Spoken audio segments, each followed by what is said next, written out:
All right, ladies and gentlemen, you are welcome to another great episode on your favorite political talk show, The Truth with Ben Jokes.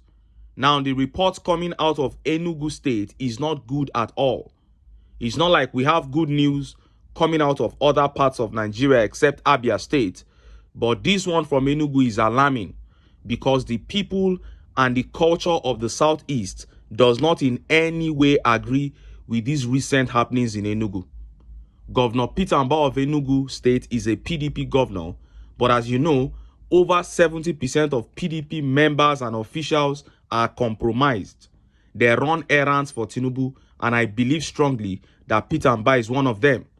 That is why the FULANI terrorists are attacking Enugu State incessantly, because they are bloodthirsty and allowing them to quench their thirst for blood in addition to terrorism and land grabbing were part of their own demands when the APC was being formed as a political party. So any form of alignment with the APC is an invitation to Fulani terrorism in your state or community. And few hours ago, there was a terrible attack on travelers within Enugu, a brutal attack, and some of the travelers in their testimonies began to indict the governor of the state, Governor Peter Mbah. Before I show you what they said and how Nigerians reacted, let me quickly show you this update that has caused uproar in Nigeria. Recall that few days ago, TINUBU was talking about increasing taxes, and Nigerians began to react that this man went to Saudi Arabia and he met Bill Gates, and all he could tell him was how to increase tax collection in Nigeria, not about the health sector or the educational sector, but how to collect more taxes amidst this level of hardship and even his own failure. But of course, you know, these guys don't care. And few hours ago, the Central Bank of Nigeria announced a fresh cyber security tax in Nigeria. Look at how the papers reported it. Nigerian Central Bank directs commercial banks to charge 0.5% cyber security levy on transactions. The Central Bank of Nigeria has directed deposit money banks in the country to start charging 0.5% cyber security levy on transactions. This was contained in a circular dated May 6, 2024 by the Apex Bank to all commercial, merchant, non-interest and payment service banks, as well as mobile money operators and payment service providers. Following the enactment of the Cybercrime Prohibition Prevention (ETC) Amendment Act 2024 and pursuant to the provision of Section 442 of the Act, a levy of 0.5%, equivalent to 0.5% of all electronic transactions value by the business specified in the second schedule of the Act, is to be remitted to the National Cyber Security Fund, which shall be administered by the Office of the National Security Advisor, the circular partly read. The levy shall be applied at the point of electronic transfer origination, then deducted and remitted by the financial institution. The deducted amount shall be reflected in the customer's account with the narration, Cyber Security Levy. Deductions shall commence within 2 weeks from the date of this circular for all financial institutions, and monthly remittance of the levies collected in bulk to the NCF account domiciled at the CBN by the 5th business day of every subsequent month, the circular added. And look at how Nigerians reacted. Look at some of the tweet reactions. This tweet here says, "Is the APC and their team of experts bent on oppressing the people they are supposed to lead? What is this? Many Nigerians are still struggling for survival, and all they are doing is to tax the living soul out of them. Why should the CBN direct commercial banks to charge 0.5% cyber security levy on transactions?" If you ask me, who I go ask? And Daniel here says, "This administration is evil, plain evil." And this tweet by Frank says, "TINUBU the capitalist has carried his Lagos model to federal level, as it was during his time as governor. The winners of his draconian tax-driven policies are always his friends and cronies, while the losers are always the mass majority of the people. That is it. So the federal government, in addition to all the pains they've cost Nigerians, will now still take 0.5% of all your deposits. And if I understand this circular well, even POS charges will increase. And this is not yet the VAT that Speaker of House of Rep Tajuddin Abbas spoke about. The increase in value added tax VAT is still on the way. Just as I predicted, the hardship keeps increasing with each passing day. And the major reason we keep putting these things out here is not to celebrate the pains of Nigerians. It is to purge us of the hatred that we have towards one another as a people. That is what these elites ride on, to punish us. If we can purge ourselves of hate, no normal human being will give APC one vote in any election in this country. And once they are totally rejected, rigging will not work. They will not be able to counter the resistance. It's as simple as that. Now, let us look at that attack in Enugu State, that brutal attack. Look at how the papers reported it. Gunmen block Enugu-Abakaliki road for over an hour despite army police checkpoints. Injure several passengers. Some gunmen in military uniforms laid siege on the Enugu-Abakaliki Federal Road for about 2 hours on Monday evening and injured several passengers. The incident happened between 5 and 6:30 p.m., Sahara reporters gathered. Reporters learned that such attack, which has become a regular feature, happened about 4 poles apart from 2 military checkpoints at Enugu boundary in Idodo Nkanu East Local Government Area of Enugu State. Some passengers who spoke to reporters said their vehicle ran into the hoodlums, decrying how such an attack would be happening on a straight road of about a kilometer that has 7 military and police checkpoints. They lamented that since Governor Peter Mbah of Enugu State deployed several armed policemen and military personnel to the road, no week passed without gunmen attacking motorists.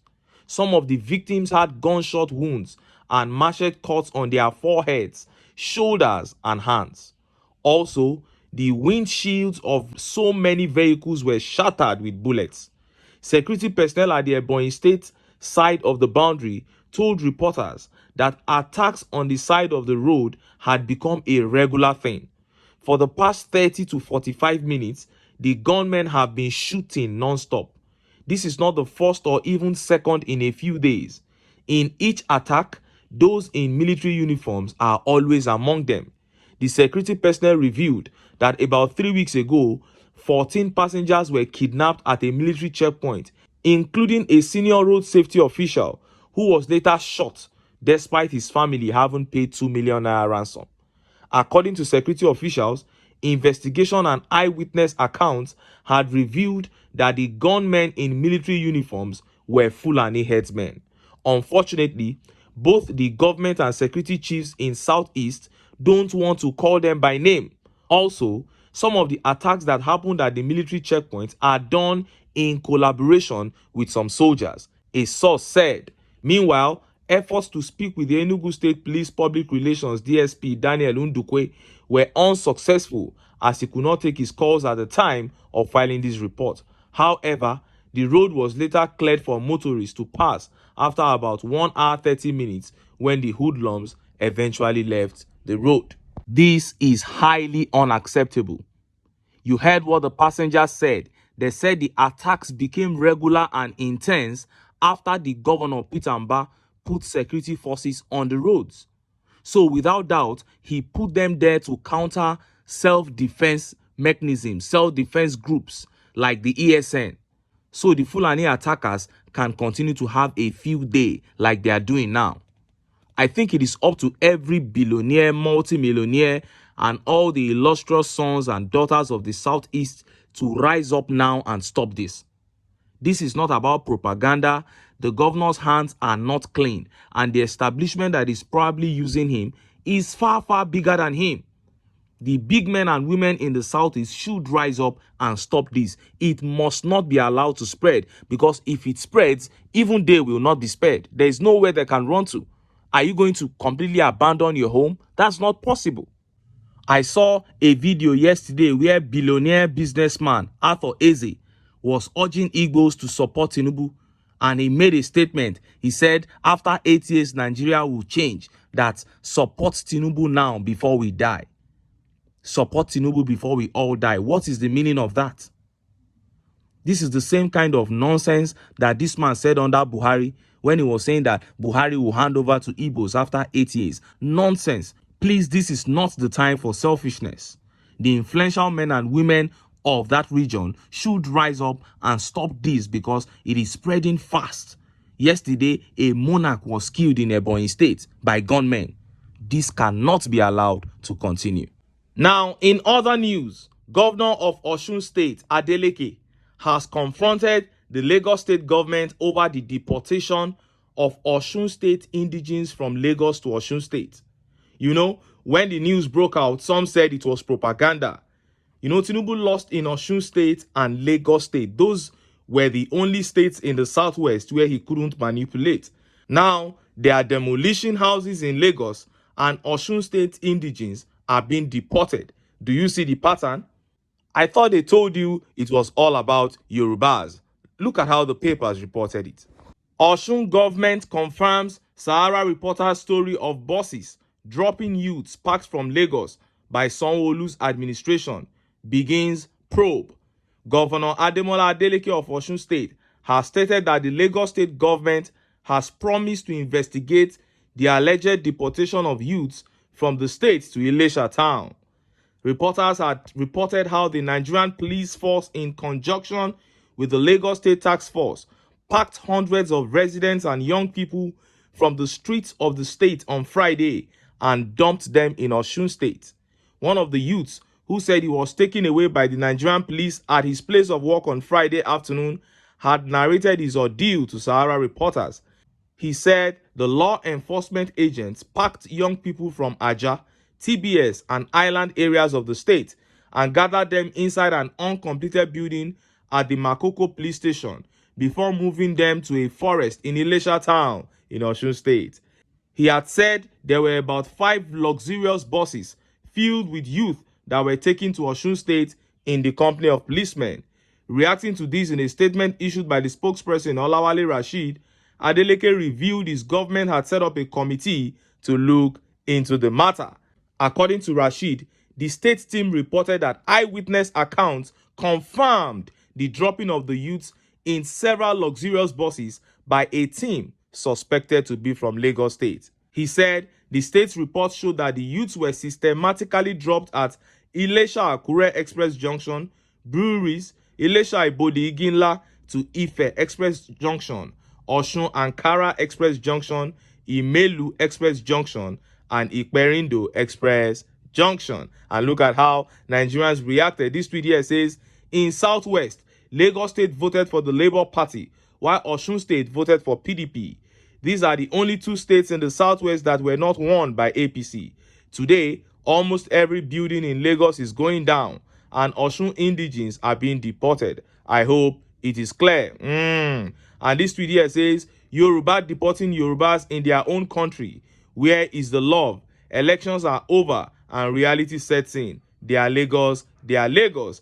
And this tweet here says, Yoruba Ronu Lagos has deported Yoruba Ronu Osun branch. Ha ha ha.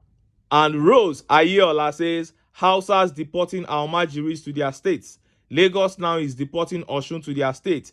Peter Obi that didn't deport was lied upon. No be juju be that. From now on, na deportation, una go dey see.